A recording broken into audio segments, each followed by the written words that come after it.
Solta o áudio. Estamos mais uma vez aqui para gravar mais um podcast Café com Direito. Está conosco hoje o doutor Pablo Ângelo, nosso colega causídico. Deixa eu desativar aqui o cheirinho, doutor. Aqui é muito espontâneo. Esqueci de desativar o cheirinho, que esse cheirinho aqui deixa a sala de gravação boa, mas faz um barulhinho aí para não sair da gravação. Tudo bem, tranquilo. Essas coisas fazem parte do nosso estúdio, fazem parte da nossa rotina. Acontece. Mas eu queria saudar a todos aqueles que nos acompanham, que já conhecem o Café com Direito, saudar o doutor, agradecer pela sua presença mais uma vez, dizer que é um prazer recebê-lo aqui, agradecer pelo apoio do doutor César Henrique. O rapaz está meio cansado aqui, ontem foi muito esforço com a mobilização, mas hoje ele está aqui conosco novamente, veio para a gente falar sobre direito, falar sobre trabalho, empreendedorismo, e está aqui conosco nos bastidores, acompanhando esse podcast, nos dando suporte também. Já conversamos de muitas coisas. Esse é mais um podcast de muitos que iremos gravar, né, doutor Pablo? Doutor Pablo, se ficar à vontade para se apresentar, para dar uma palavra de saudação também, doutor. Obrigado. Primeiramente, agradecer a Deus pela oportunidade de estar aqui. Agradecer o convite de vocês, do Abraão, principalmente do doutor César Henrique, ter me convidado aí para ter mais essa experiência de vida, né? Sim. Meu primeiro podcast e com pouco tempo de atuação profissional, então fico feliz de estar aqui. Ótimo. Doutor, o nosso podcast Café com Direito, para quem ainda não conhece, trabalha com histórias de jovens advogados, né? O tema do nosso podcast Café com Direito, para quem não acompanha ainda, não entendeu, é sobre desafios e dilemas da jovem advocacia. Nós entendemos que a advocacia é uma carreira dentre tantas outras do direito. O direito tem várias searas, né? Tem costumamos dizer que é um leque de várias carreiras em que o bacharel formado em direito pode ingressar. A advocacia é uma profissão nobre, tanto que tem decreto-lei antiguíssimo, né? Isso. Que determina que os advogados sejam reconhecidos como doutores. Verdade. Então, se sinta legalmente lisonjeado ao ser chamado de doutor Pablo, né? Ângelo. É isso. Beleza? Tranquilo. Então, assim, nós falamos sobre os desafios e dilemas da jovem advocacia com foco em histórias de jovens advogados.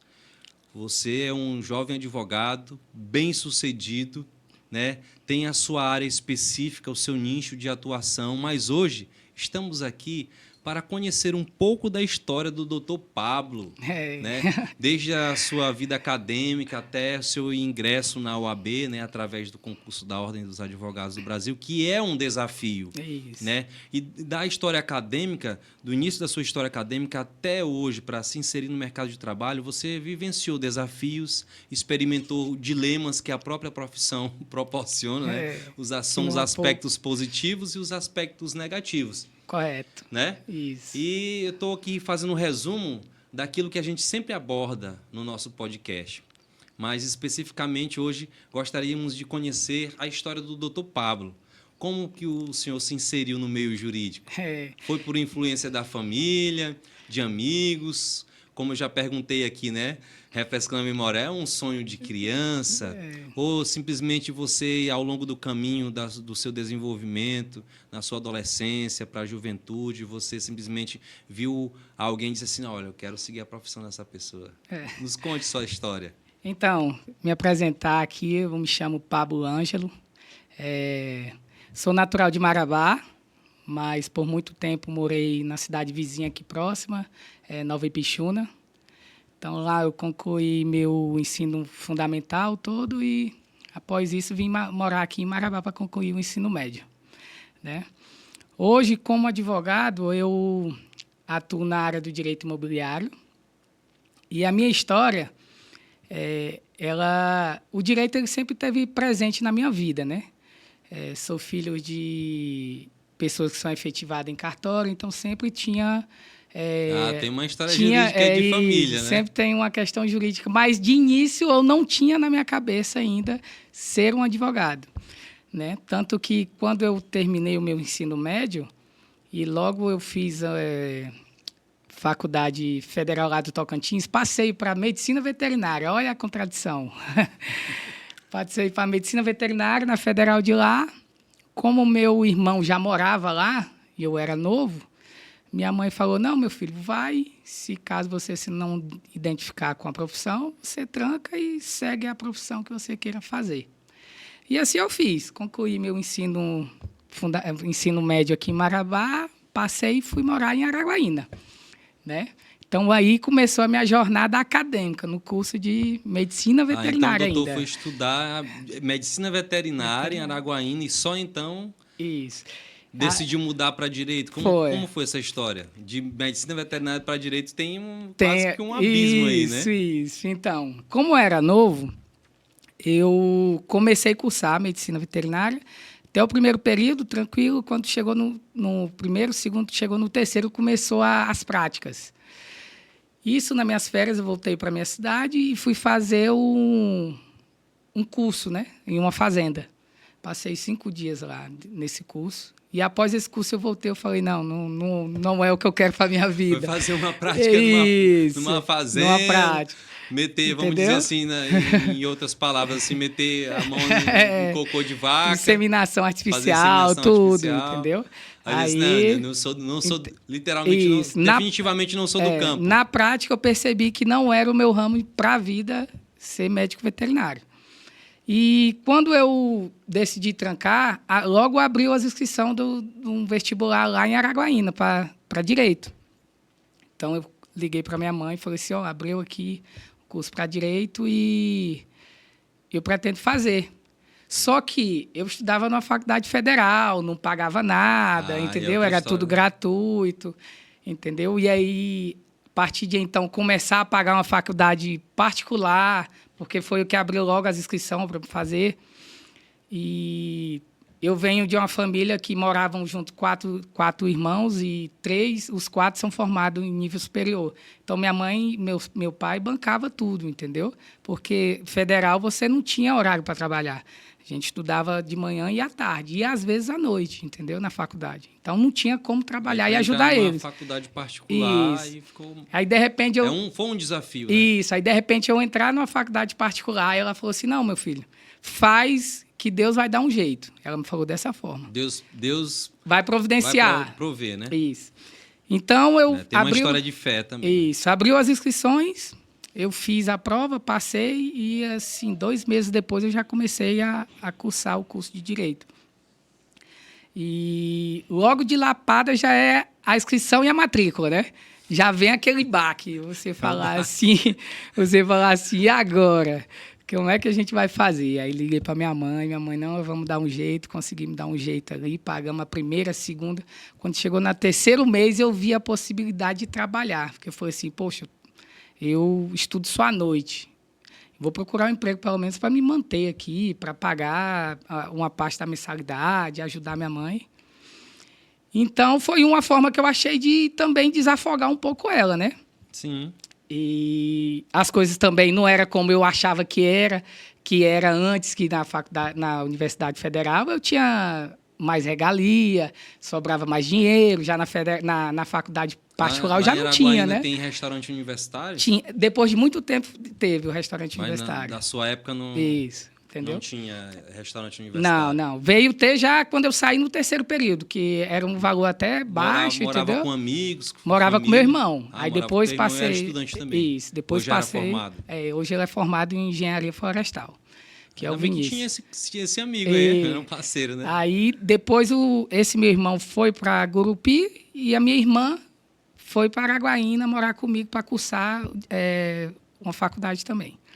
Enfim, vi a possibilidade de ter que procurar um emprego, na verdade, né? A necessidade. Sim. E aí eu não contei nada para ela, nem para o meu pai, para ninguém. Fiz o meu currículo lá e coloquei a minha experiência que eu já tinha em cartório, né? Que eu trabalhei em cartório desde os 14 anos. Então, eu coloquei lá a experiência e coloquei o currículo debaixo do braço e falei, eu vou onde eu quero primeiro.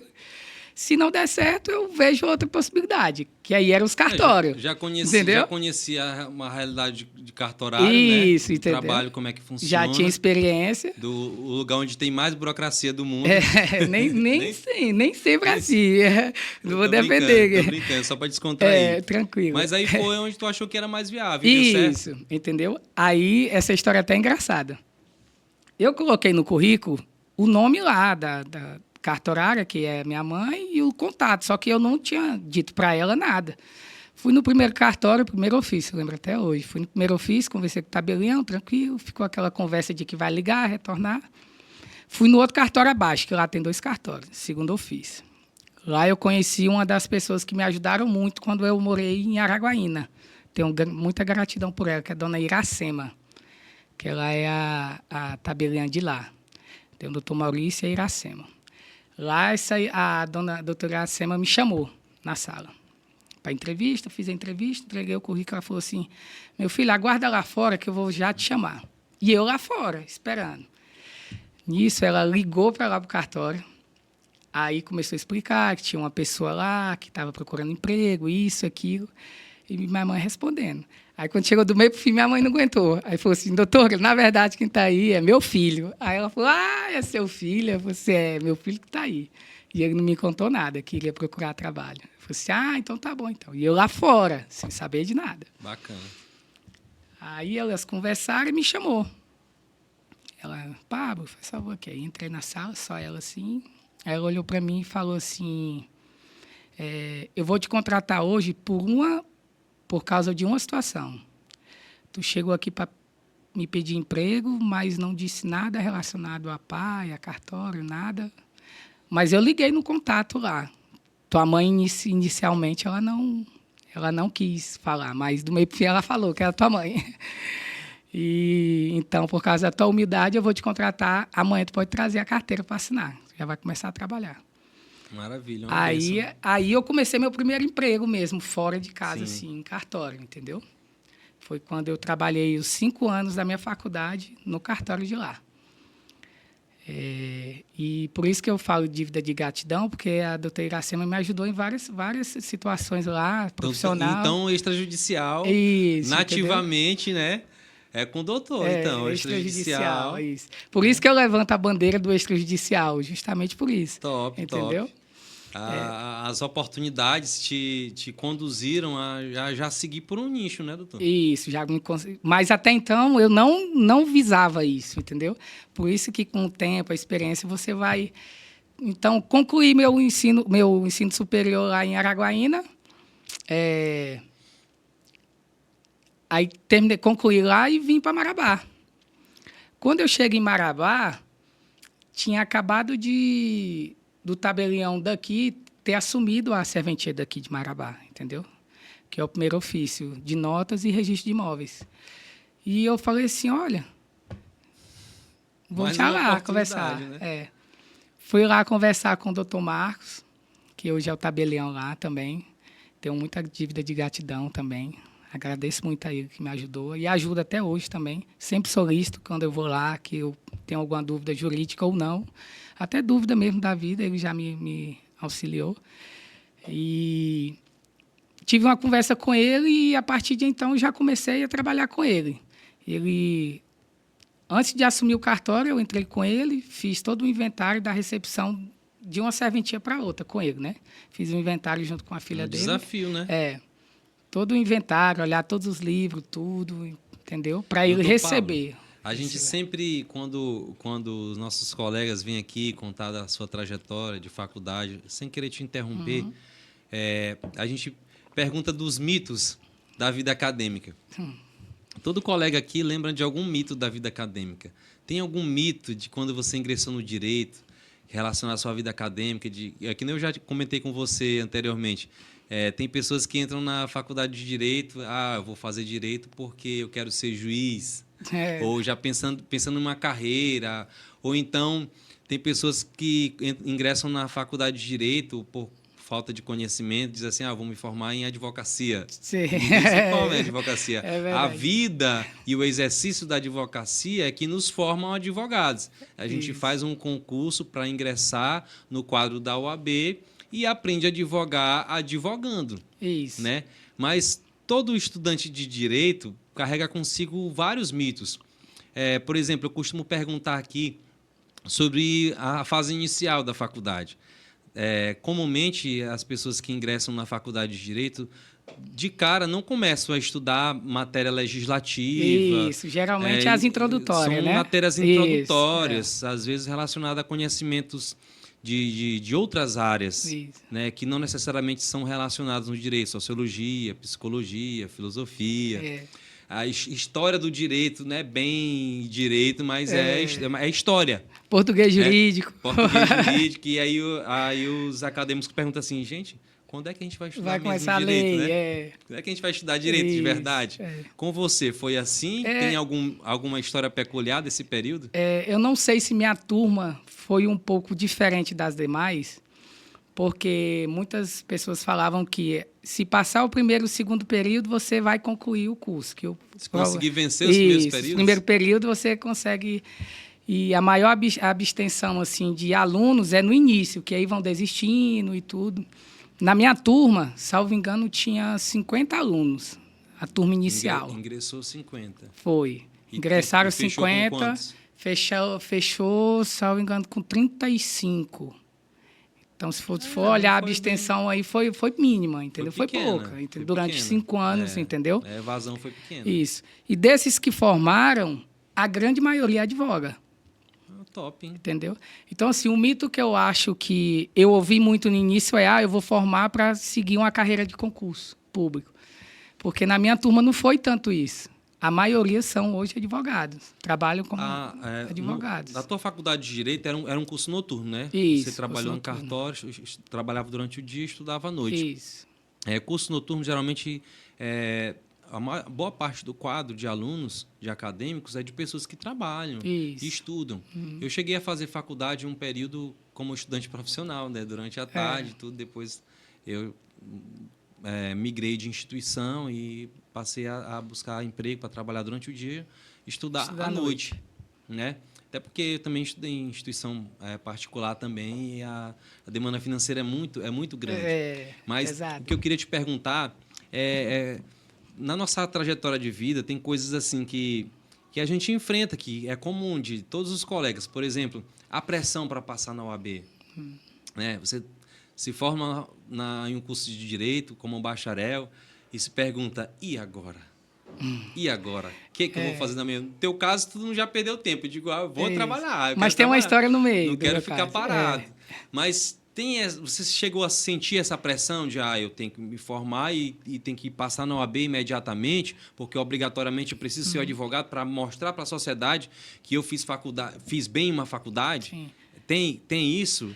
Esse mito é real ou só poucos colegas vivenciaram? Com você foi assim também? Então, comigo eu não tive pressão familiar em relação a isso. Eu nunca tive pressão familiar. É um ponto positivo, né? Nunca tive assim, terminar, tu já tem que passar. Essa pressão familiar chega até a atrapalhar, né? Isso. Porque o que acontece? Quando eu fiz o meu período de faculdade, ao final eu comecei a estudar para concurso público para cartório, entendeu? Para serventias. Então, assim, o meu objetivo inicial não era tanto a OAB. Que foi assim, não, eu vou começar aqui o estudo para o concurso do cartório e vou deixar um pouco a OAB de lado. Tentei ainda 2 vezes, não passei na OAB. No início, logo quando eu formei, né? Eu acho que 9º período e depois que foi. 9º e 10º. Isso, foi. E aí eu comecei a focar no concurso, né? Só que eu foquei no concurso e vim para cá. E logo eu comecei a trabalhar também. Aí o concurso ficou stand-by. Entendeu? Não, ficou nem tanto, porque eu trabalhava o dia e estudava para o concurso à noite. Entendeu?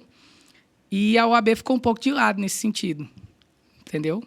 Teve uma pessoa, que eu não posso falar quem aqui por questão profissional, tinha um inventário na mão dela e ela me mostrou, mandou uma foto do inventário e falou assim, tá vendo esse valor aqui? Extrajudicial. Tá vendo esse valor aqui? Aí eu falei assim... Eu mandei no WhatsApp, né? Ela falou assim, se você fosse advogada, esse dinheiro seria seu, fazer esse inventário. Aí eu... Um convite Aí, velado? Como é que então, aí eu fiquei pensando, fiquei com aquilo na Ou foi cabeça. uma provocação? Entendeu? Eu acho que foi uma provocação para me hesitar, falar assim, ó, procura o rumo da advocacia, que tu tem competência e tudo. Só que na minha cabeça ainda não estava claro, entendeu? Eu queria concurso e tudo. Até hoje ainda fica ainda o concurso ainda pairando na minha cabeça, É né? uma reserva. Isso. Enfim, aí, a partir desse momento, eu comecei a pensar realmente em Não que o sair. concurso... Eu não vejo problema um concurso, né? Tem muita gente que foca no concurso e insiste até obter o resultado, obter o êxito em ser aprovado em um concurso, ingressar em uma carreira jurídica. Mas, até porque, para se sobressair na advocacia, não é fácil. Todo mundo quer Não dá para fazer o mínimo, né? sonhada estabilidade financeira, não é isso? Mas você, nesse momento, estava empregado, tinha uma certa segurança de poder se manter, ter a própria renda, o próprio dinheiro, e com calma ir fazendo as escolhas. Essa é a percepção que eu estou tendo a partir da história que você está relatando. Isso, foi mais ou menos isso, porque como eu já tinha propriedade para trabalhar, eu não queria voltar para aqui e ficar dependendo de novo da minha mãe, Sim, entendeu? É óbvio. Então, assim, eu já tinha chegado vamos dizer, um nível que é o nível de trabalhar, de receber, de ter o seu dinheiro, de que falasse, eu voltar para casa da minha mãe, ficar dependendo dela de novo, para mim não vai dar certo. Então, a primeira coisa que passou na minha cabeça foi de continuar trabalhando, entendeu? Então, assim... E a partir desse desafio, dessa provocação... aí a partir dessa provocação... Começaste a pensar... Comecei a pensar. E isso foi me incomodando na cabeça e tudo, trabalhando no E os honorários cartório. lá que a colega apresentou, era interessante? Muito interessante. Aí, não que eu não ganhava bem no cartório, entendeu? Sempre fui bem remunerado lá e sempre quando eu precisei também, fui sempre ajudado. Mas, enfim, isso foi passando na minha cabeça. Eu falei, poxa, eu podia pensar nessa possibilidade de voltar a estudar para a OAB. Aí comecei a estudar. Falei assim, não, eu vou estudar e vou fazer a OAB novamente. E comecei a estudar, né? A OAB. Aí fiz a primeira prova, passei. Aí na segunda prova fiquei, só que eu tinha feito a repescagem, né? Você reprova e faz a repescagem, né? Já tinha feito uma repescagem. Isso, já tinha feito. Só que aí, quando tem uma possibilidade que quando você faz uma primeira prova, você pode fazer uma segunda uma segunda prova, que aí você fica com 2 repescagens. É mais ou menos assim a história. Eu sei que eu passei em 2 provas, na primeira fase, né? E aí fiquei com esse tanto de repescagem. Aí foi quando eu passei. Porque tu faz uma primeira prova e logo depois a segunda etapa e nesse interregno você faz uma outra primeira etapa. Aí e se aí você quando tu foi fazer a repescagem, tu tinha 2 repescagens para fazer. Resumindo. Tinha uma segunda etapa, uma repescagem e uma segunda etapa. E a segunda etapa, isso mesmo, resumindo. E passou na segunda etapa ou na repescagem? Não, eu passei na repescagem da primeira. Sabe que eu já tinha passado na segunda, né? Top. Entendeu? Então, isso foi uma mola propulsora, isso, doutor Pablo. entendeu? A provocação ou o convite da colega foi uma mola propulsora, então, entendeu? Aí, a partir de então, fiz a prova. Eu acredito, para mim, que a prova do AB é mais, principalmente a segunda fase, é mais psicológico, você está concentrado ou não, você está bem ou não, do que realmente você saber o direito. Né? Porque bate o nervosismo para escrever, às vezes a letra não sai bem legível, né?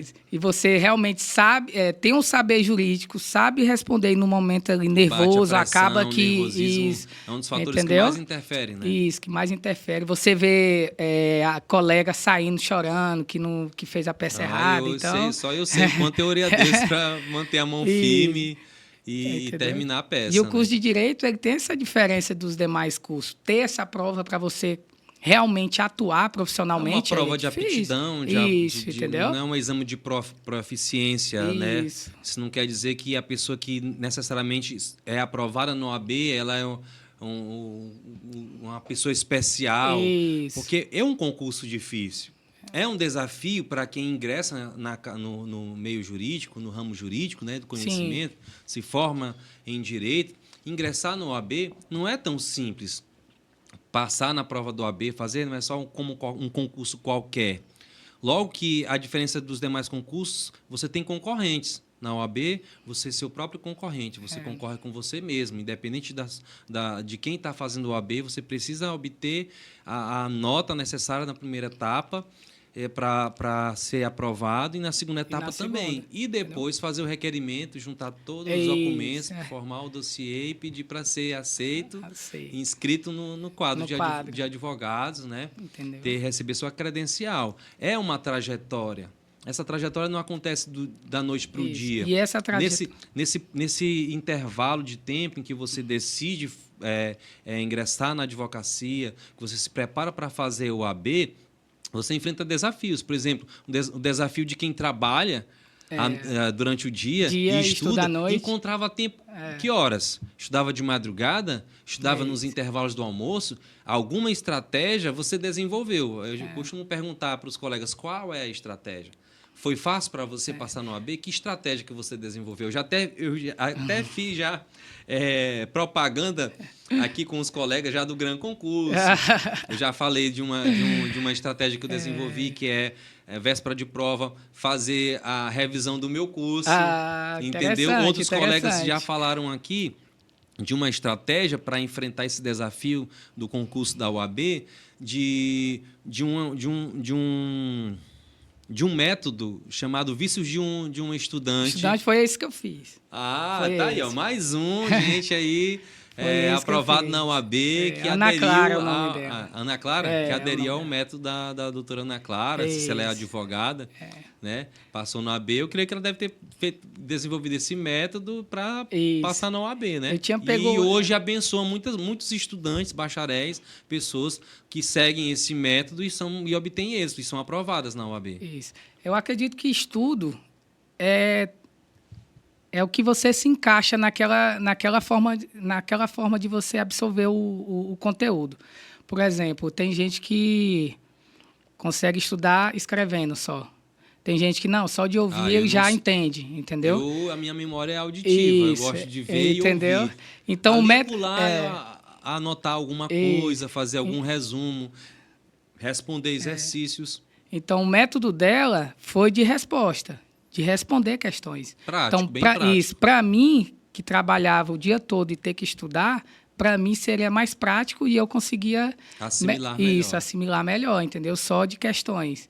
Já a segunda fase é totalmente diferente a forma de estudar, entendeu? Você pega os professores que já estão ali batidos, já sabe como passar o conteúdo, já sabe até te explicar como estudar. Tem uma probabilidade de cair determinado tipo de peça, né? Dessa probabilidade aí foi quando eu rodei uma vez, que a probabilidade dava 0,01 da peça cair e deu 0,01. A minha foi isso. Hoje eu não vou contar da minha, gente, porque acho que eu tô no podcast agora, eu tô contando. O meu foi agravo de petição aí, que nunca tinha caído e eu tive que fazer. Agravo de petição? Foi, do trabalho. Direito de trabalho isso, também, mas né? nunca havia caído. A minha foi trabalho também e foi mandado de segurança. Até então, acho que só tinha caído uma vez. Entendeu? E muita gente fez RO. Né? RO. Fez recurso ordinário quando deveria ter feito mandado de segurança. Isso mesmo. Então, assim, essa probabilidade que a gente não pode confiar, né?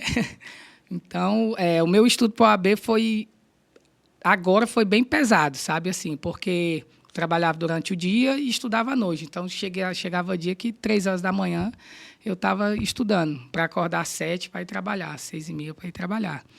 E uma das pessoas que me ajudaram foi até a minha esposa.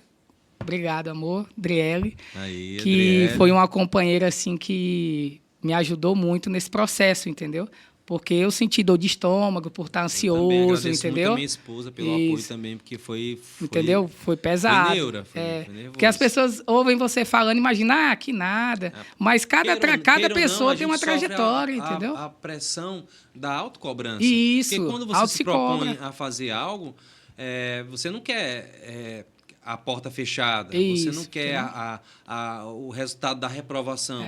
Você quer, todo mundo quer o resultado da aprovação, quer o resultado do êxito, né? Ser bem-sucedido naquilo que se propõe a fazer. E a gente sente o peso da autocobrança, da ansiedade, do medo, da insegurança. E esses fatores, essas questões, elas são peculiares de todo jovem advogado, de todo profissional do direito que segue para o ramo da advocacia ou do concurso complicado. público, ele sofre algum tipo de pressão. Tem as suas peculiaridades, só passa por desafios e dilemas, até engajar em uma carreira jurídica. E quando você se cobra, aí que é mais pesado, porque você se frustra mais quando não chega ao que você esperava, Tem entendeu? uma estratégia psicológica que se usa também, não levar muito a sério ou dizer para si que, como eu costumo dizer, olha, eu vou estudar para ser bem-sucedido, fazer o meu melhor, buscar aproveitar o máximo de informação possível em tempo hábil. Contudo, porém, todavia, entretanto, é só mais uma prova. Essa é a minha estratégia. A minha estratégia mental. Né? Quando chega na hora lá, a estratégia tem que valer, a mental, porque o peso é complicado. Mas, graças a Deus, deu tudo certo. E hoje, doutor, ter escolhido a direito do trabalho como segunda opção, como matéria para fazer a segunda etapa da OAB, não necessariamente direciona o advogado para atuar naquela seara do direito, né? Não, assim, pelo menos para mim não, porque eu tinha uma... Por que você escolheu o direito do trabalho? Julgava ser fácil fazer a segunda etapa também? Não. Alguém dizia assim, olha, vai o direito do trabalho que é fácil. Outros dizem, não, vai o direito administrativo que é fácil. Outros dizem, não, vai em constitucional que é fácil. E tem os que dizem, vai que direito tributário é fácil, vai que pena... Todo mundo que tem uma certa aptidão com uma área, como a seara do direito, que já teve alguma experiência, vai encontrar algum fator que considera ser de fácil manuseio, de fácil resolução. Eu já tinha alguma experiência em direito do trabalho, eu escolhi porque conhecia já bem as peças do direito do trabalho. Conhecia muitas peças e conheço na seara do direito civil, que é muito extenso, mas... Eu optei por fazer direito do trabalho, até porque se visse direito civil, fosse em direito civil, cara, era uma incógnita. Ver uma relação enorme de peças que poderiam eventualmente cair e às vezes nem cairiam, né? Isso. Mas no direito do trabalho eu não teria muita surpresa. E por incrível que pareça, tive. Que não caiu nem reclamação trabalhista, não foi contestação, não foi um recurso ordinário. E não foi um recurso de revista, não foi um recurso adesivo, não foi um agravo de petição, foi um mandado de segurança. Né? E a prova de trabalho, de uns 3 anos para cá, ela vem surpreendendo muita gente justamente por isso. A última eu já não sei. Essa foi sua estratégia para ser aprovado no concurso do AB. E a estratégia para ingressar no mercado de trabalho? É mais um desafio. É mais um desafio aí. Que eu tô... Tem vivenciado alguns dilemas? Vamos falar dos dilemas da advocacia. Então... Do jovem advogado, né? O jovem advogado... O primeiro dilema que eu já enfrentei de primeira, assim, PJE. Foi o primeiro dilema que eu já peguei e falei assim, gente, por que não tem um curso para jovem advogado para manusear o sistema, entendeu? Porque peticionar você sabe, fazer todo o processo você acaba que sabe.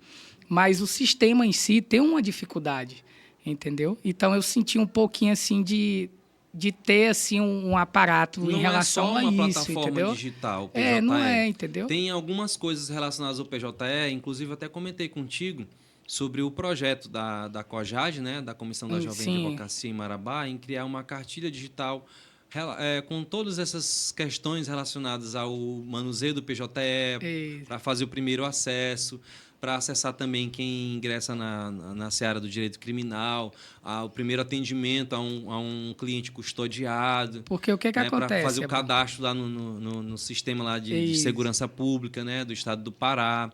Deixa eu ver algumas questões que são, não é bem uma barreira, mas é um dilema, né? Porque é difícil de chegar, vou advogar, eu preciso... Primeiro, você recebe, hoje a OAB dá um token. Já recebe o token. Você recebe desconto para fazer o certificado digital. Isso. E isso já é uma tecnologia. Só o token, o certificado digital é uma tecnologia que é nova para muitos que ingressam na advocacia. Eu, como já trabalhava no escritório, eu já tinha uma certa experiência. Facilidade. Eu já sei o quanto de problema que a gente enfrenta usando o PJE. É difícil. Entendeu? É muito difícil. Instalar o Java, instalar o certificado. A depender do computador não funciona. Não funciona, problema de incompatibilidade. Baixar um aplicativo X para um tipo de Windows, outro aplicativo para outro tipo de computador, e às vezes dá um problema de erro, precisa atualizar alguma coisa. Vejo muitos reclamando que precisam de assistência técnica, aí a OAB ela não tem uma comissão, tem até a Jovem Advocacia, mas não necessariamente a comissão da Jovem Advocacia tem como responsabilidade assistir os jovens advogados a desenrolar isso. A gente está se organizando aqui em Marabá para ajudar pessoas no início da carreira a romperem melhor com essas barreiras. Isso, porque já tem outras barreiras, né? E enfrentar mais essa. Porque, assim, igual minha história, eu formei já tem um bom tempo, e a maioria das faculdades, a prática, no núcleo de prática jurídica, pouco te dá.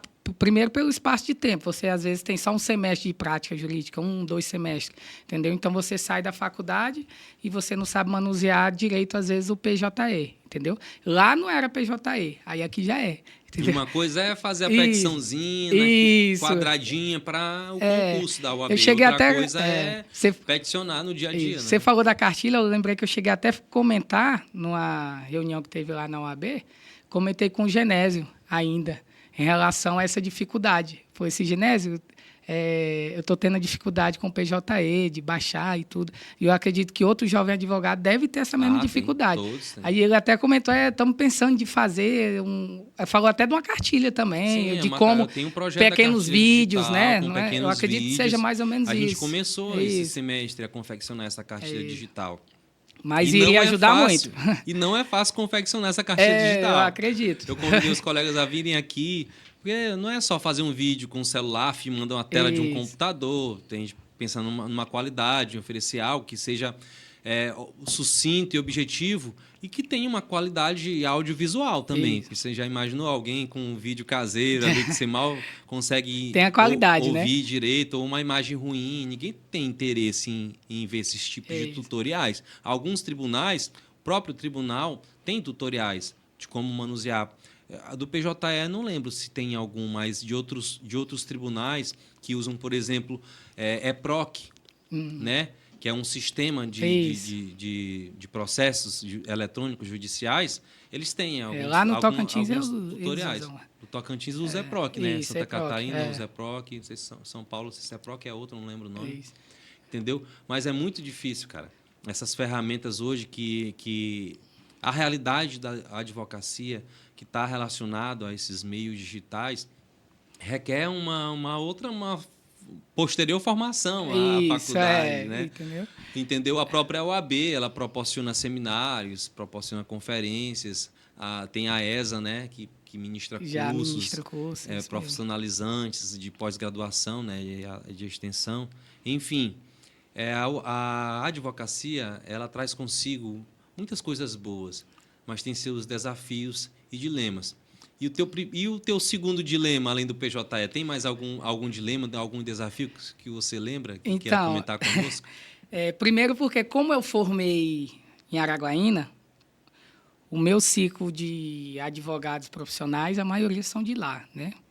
Então, eu vim para cá e aí conheço alguns aqui.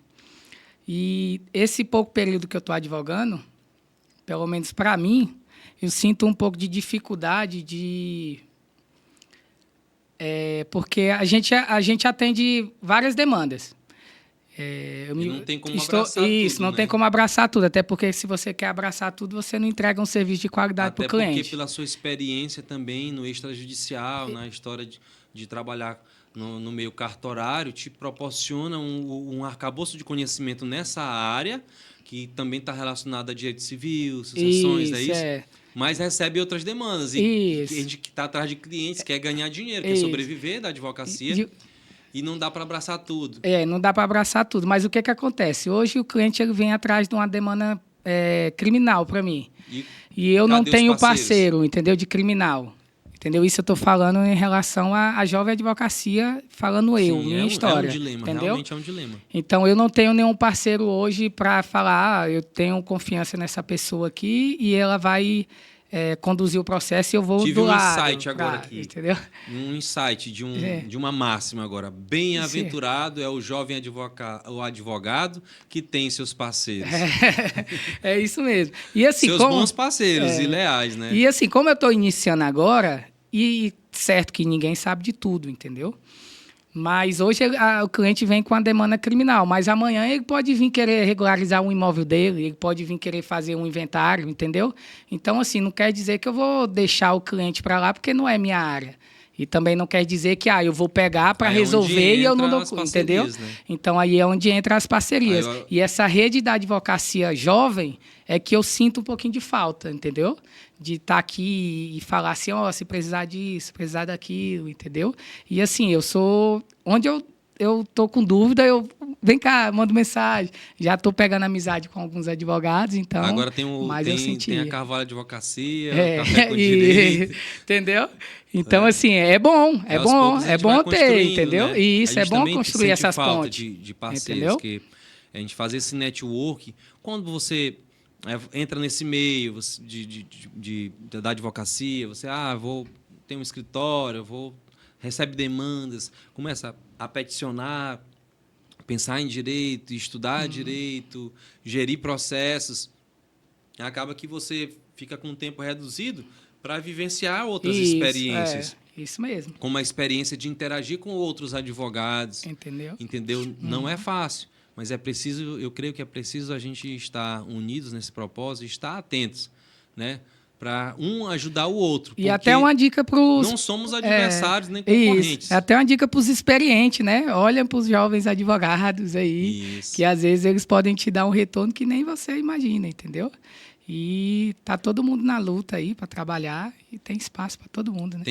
Já está desenvolvendo alguma estratégia de marketing jurídico digital? Estamos começando com a estratégia de marketing, né? Até porque quem não acompanhar a internet vai ficar um passo atrás. Como é que é o Instagram do doutor? O Instagram tá lá, advogado imobiliarista, né? Que é do direito imobiliário que eu trabalho. E já trabalho na área já há 12 anos já. Isso. Que é a área do cartório, né? Então vamos seguir o doutor Pablo, galera.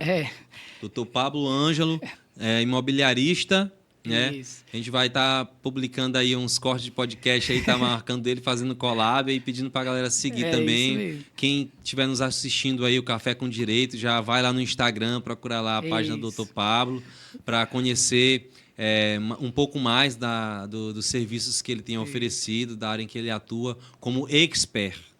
Já atua como um jovem advogado que já atua como expert. E já é bem sucedido porque atua em uma área que não é fácil, que tem muitas demandas, que também tem muitos desafios e dilemas.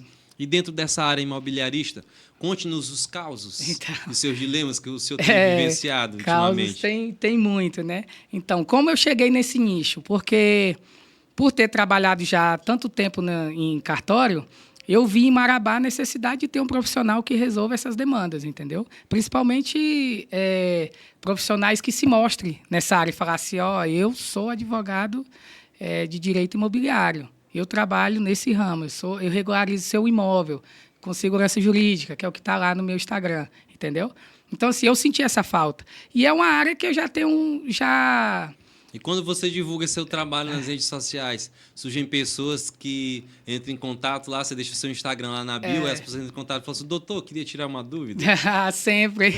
É só uma dúvida, né? Eu tô com imóvel, assim, só para me saber como é que é. Aí já conta a resenha aí. Entendeu? Como é que faz, doutor? Como que faz? Então, já chegou e chega, né? Chega, porque as redes sociais e o WhatsApp é um meio de comunicação, né? Mas o que eu penso é que você tem que estar com o cliente. Não é só o digital ali. E tem que ter uma estratégia para lidar com essas coisas. Porque, assim, não é porque você disponibiliza seu contato, suas redes sociais, seu WhatsApp lá, que você é um consultor gratuito. Você não é um defensor público, você é um profissional liberal. como qualquer outro profissional liberal. Diferente de outros profissionais liberais, você não pode colocar lá, como eu já falei aqui, um pôster lá na entrada da cidade para dizer assim, olha, eu sou médico, minha clínica é a clínica tal, Me endereço procure, tal, me procure. É. A gente é limitado pelo Estatuto e o Código de Ética do AB a captar cliente dessa forma. Mas, de alguma forma, através da informação, a gente faz uma publicidade e recebe contato de clientes.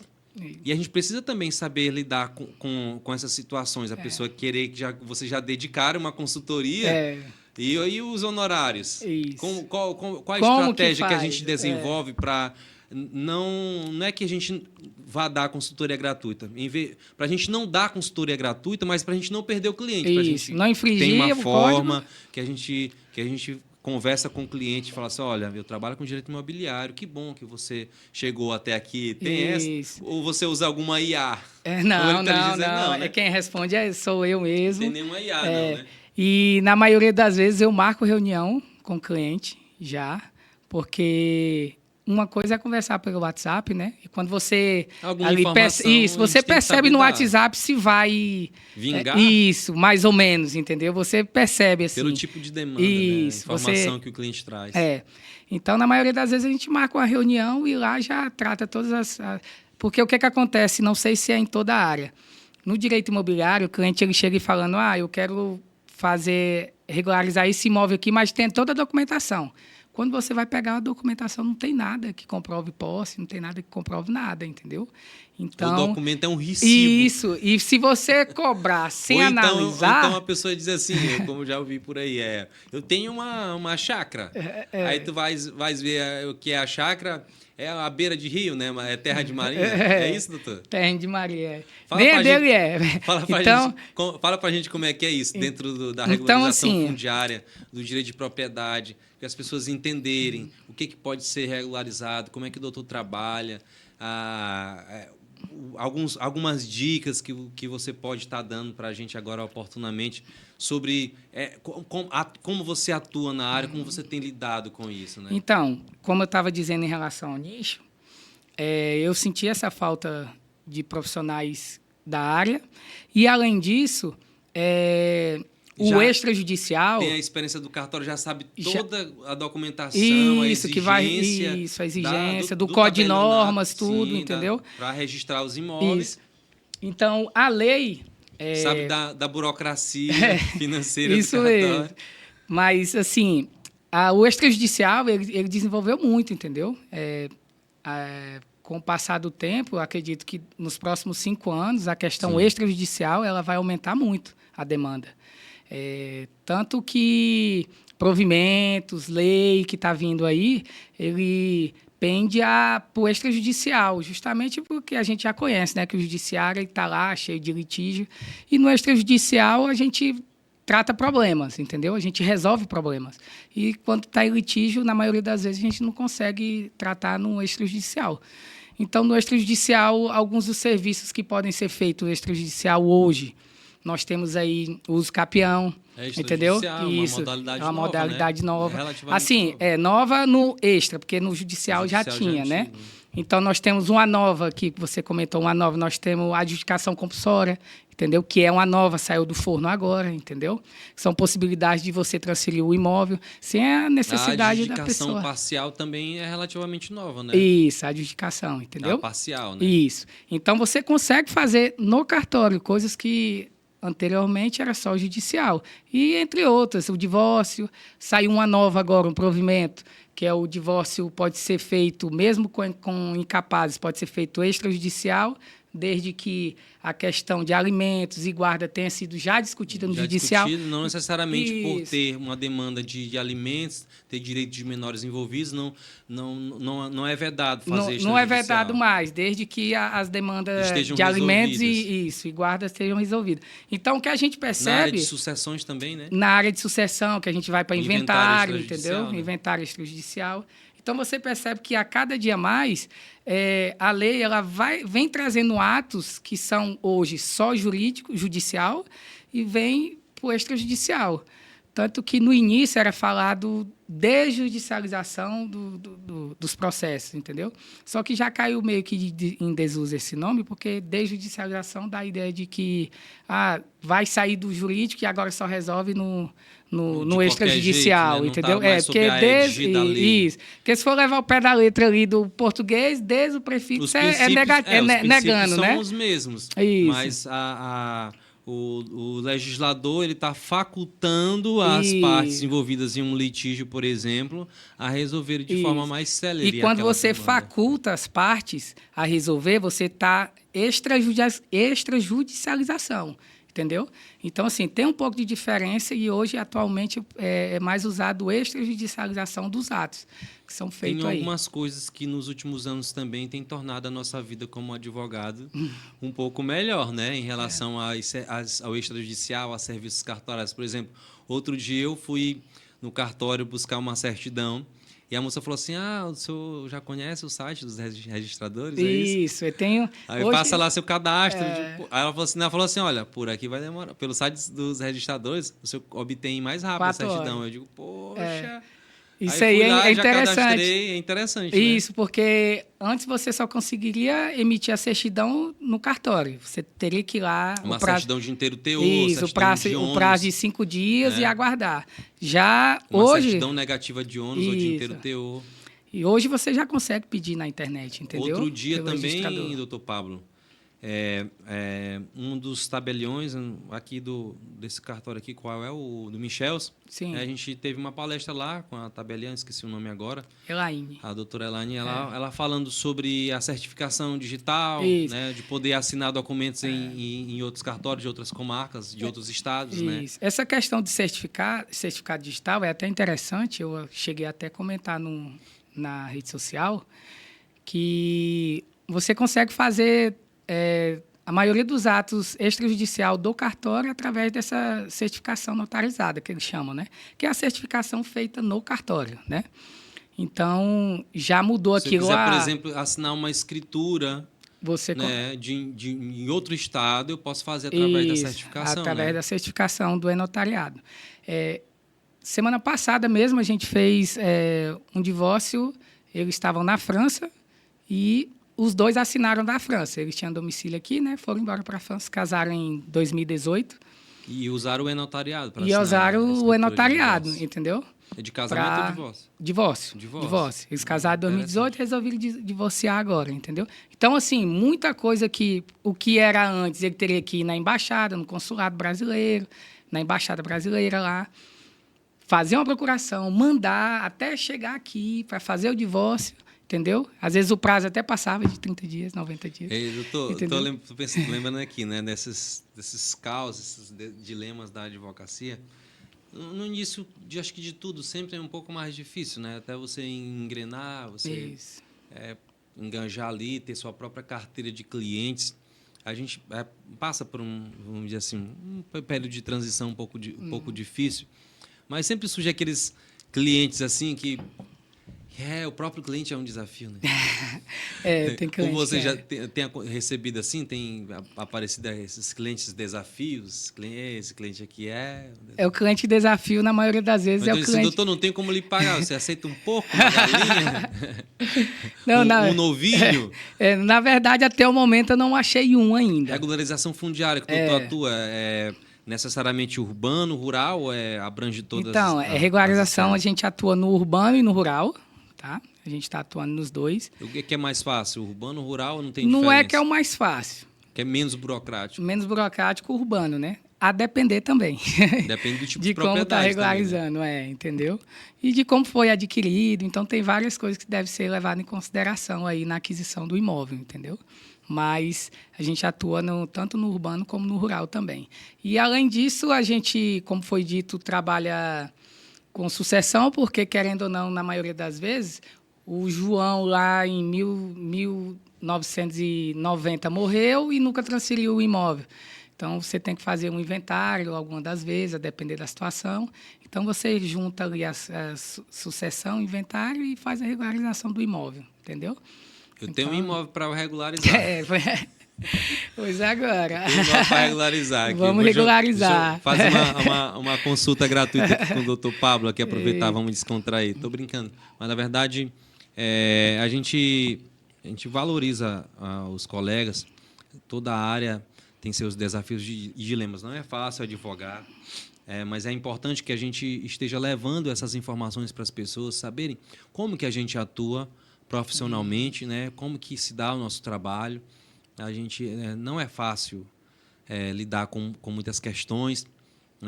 Eu vejo assim, o extrajudicial, outro dia precisei resolver uma questão e dependia dos serviços cartorários, né? Eu fui lá numa colega e falei assim, eita, doutora, eu vou desistir. Eu vou tirar esse mito aí de vocês, do cartório ser burocrático. Estou para desistir, doutora, porque é tanto documento, né? Fora a despesa. A despesa ali pega. Mas, doutor, que bom que agora a gente está conhecendo um pouco mais da tua história, estamos aprendendo aqui sobre essa área muito interessante do direito, né? Que não é só bem um nicho, mas é uma seara, né? Isso, porque, na verdade, eu acho que a seara do direito civil é direito de propriedade, que envolve direito de sucessões, direito imobiliário, regularização fundiária, entre outras questões. De certa forma, é muito abrangente, né? É muito abrangente.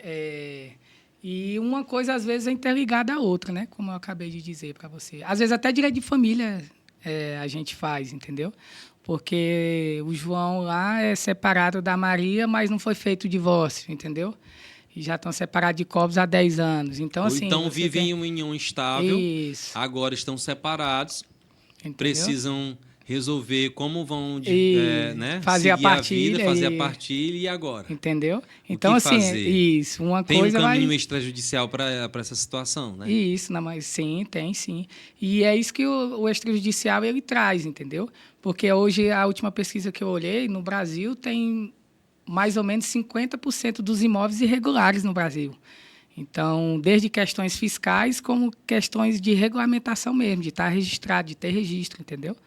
Então, assim, a demanda é grande e até as pessoas... Muita gente chama de meu aquilo que legalmente, à luz do direito, não é propriamente Não é propriedade, entendeu? Eu costumo pregar dizendo assim, é uma forma de pregar, falar sobre as minhas crenças em relação a Deus, porque assim, Deus é o dono da minha vida, né?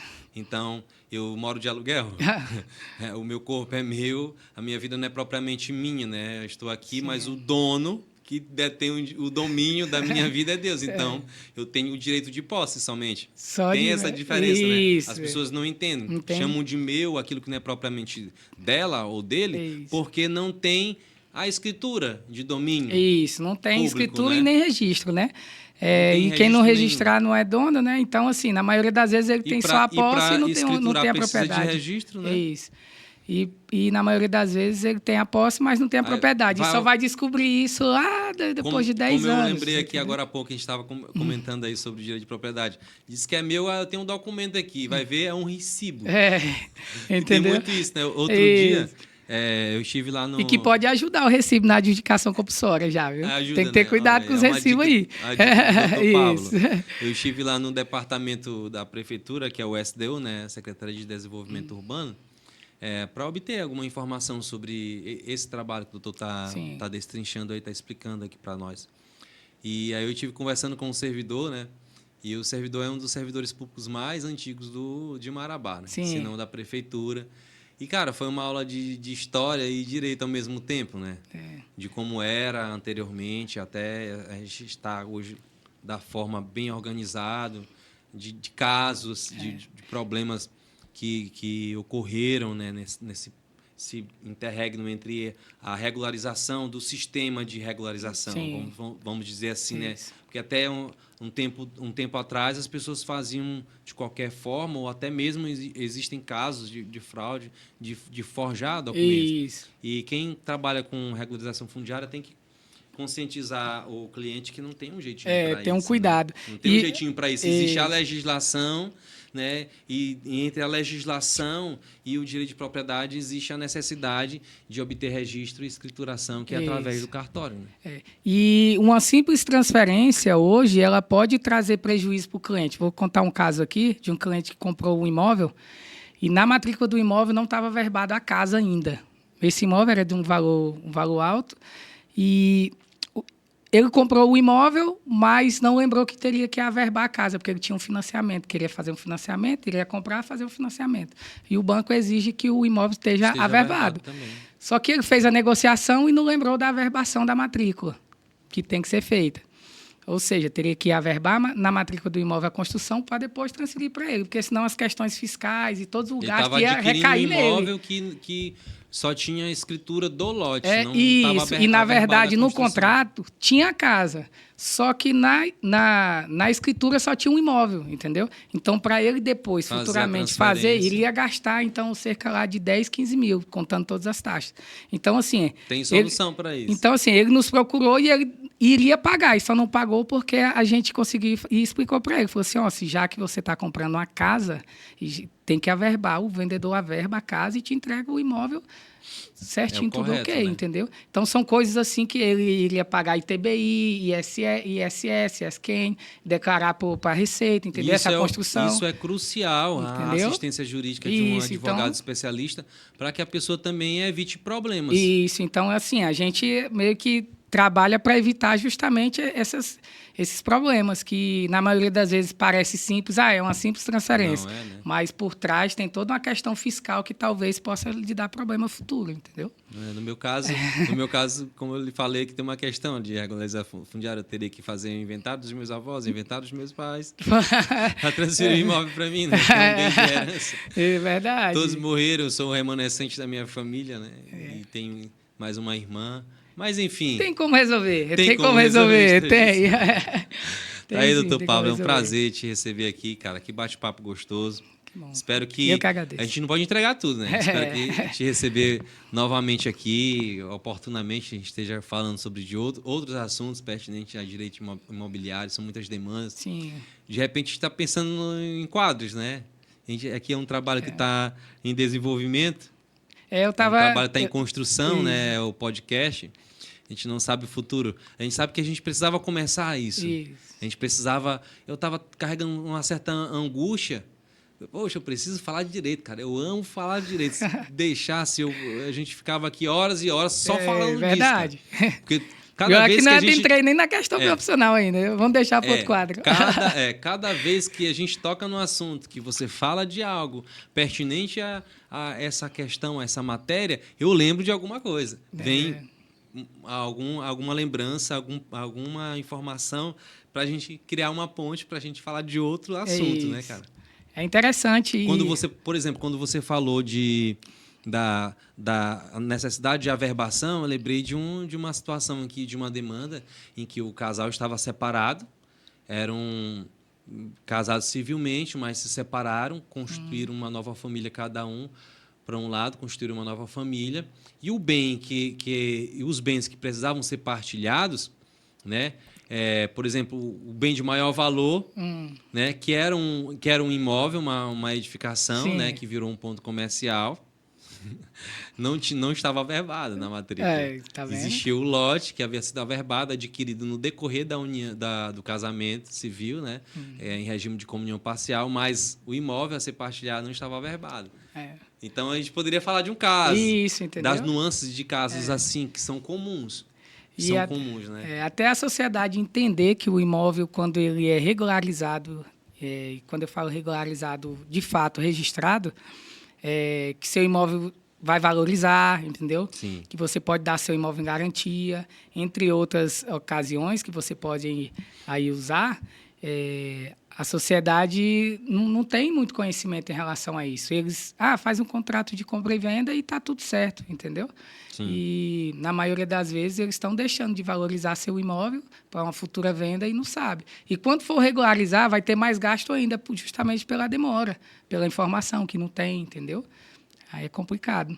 Porque quando você compra o imóvel já registrado e vai transferir e só faz um contrato de compra e venda, toda aquela despesa que iria ter para transferência, se ele falar, pega um contrato de compra e venda e resolve. Então, ITBI, escritura, registro, tudo vai ser do comprador, uma entendeu? De direitos. Entendeu? Então, tudo vai ser do comprador. Já a seção de direito, você recolhe, quando for fazer inventário, que é o imposto é o estadual, a depender do imposto, então sai muito alto, entendeu? Então, o comprador que nem sabe... fazer um contrato de compra e venda. Não sabe, não tem ciência disso, e acaba fazendo e fala, depois eu faço, depois sai caro, entendeu? Aí tem vários meios. O que é melhor? Uma compra e venda, uma doação? Aí depende. Na hora de transferir, cada caso é um caso. Porque assim, na compra e venda, você recolhe o ITBI, né? Imposto de Transmissão de Bens Imóveis. Você recolhe no município. Já na doação, você recolhe o ITCMD. Imposto de Transição de Causa e Morte de Doação. Entendeu? Entendeu? A alíquota é maior. Mas aí já vem a questão... No Maranhão está em 4%. Aqui no Pará acho que também está... 2 a 6. Mas também, aí tem a questão fiscal, que na compra e venda você tem que declarar. Na doação não tem ganho de capital. Então tem várias coisinhas que pode influenciar, entendeu? Isso. Muita informação. Não vamos entregar tudo tá hoje. Bom? Não vamos entregar tudo hoje. Outro dia a gente vem falar de qualquer tema aí. Agradeço pela participação do doutor. E a gente vai encerrar agora esse momento, né? Agradecendo as pessoas que já têm, os colegas também que já têm divulgado o nosso trabalho, que já têm acompanhado, né, o podcast. Queria estar também convidando os colegas a fazer parte desse momento aqui também, né, a virem mostrar para a sociedade, falar sobre o seu trabalho, mostrar seu trabalho para a sociedade, mostrar para a sociedade o que de fato é a advocacia na prática, né? É uma profissão nobre, uma profissão, de certa forma, até inspiradora, mas que tem seus desafios e dilemas. E esse é o tema do nosso podcast, né? Queria pedir para que nossos fãs, nossos telespectadores, que não somos televisivos, mas estamos no YouTube, estamos no Spotify. E se você tem essa informação do Café com Direito, tem chegado até você, pedir para que você possa compartilhar, curtir, né, comentar, se inscrever no nosso canal, tá compartilhando com os amigos, com a família, porque aqui no Café com Direito é cultura jurídica. Tem muita informação útil. A gente não está aqui para falar aleatoriamente de coisas, de casos, de sorrir também, a gente rir, porque tem coisas, cara, que a gente passa por cada situação que, é meme, é um meme. É complicado. Em breve a gente vai estender mais momentos, vai diversificar, vai dinamizar mais o nosso podcast. Mas hoje foi muito construtivo, foi muito gratificante bater esse papo com o doutor, né? Foi um aprendizado também estar ouvindo a tua história. É uma história inspiradora também. Para mim, ao meu ver, é um modelo de profissional, né? De esforçado, dedicado, focado, né? Perseverante, uma pessoa íntegra, um advogado para seguir, né? Um parceiro aí para a vida. E se você estiver precisando de um imobiliarista, já sabe, vai lá no Instagram do Dr. Pablo, curte, compartilha, chama no PV, né? Chama no direct, que ele vai estar disponível com certeza. Se o doutor quiser também deixar alguma mensagem, finalizar, dando alguma dica, falando alguma coisa para a gente estar concluindo esse momento aqui. E fica o gostinho de quero mais, né? Gostinho de quero mais. Até breve e espero que a gente possa gravar mais podcast, né? Com a palavra do Dr. Pablo. Bom, queria agradecer o convite aqui, de ceder esse espaço. Para mim, que estou começando agora na advocacia, é muito importante já participar, de mostrar a cara, que é difícil, não é fácil mostrar a cara. Não é fácil. Entendeu? E falar do direito é complicado, entendeu? Mas a própria linguagem jurídica, né? Isso. Traz seus desafios para a gente usar, né? Isso, mas de início tá bom. Foi interessante participar desse bate-papo aqui. Quem sabe outro dia a gente...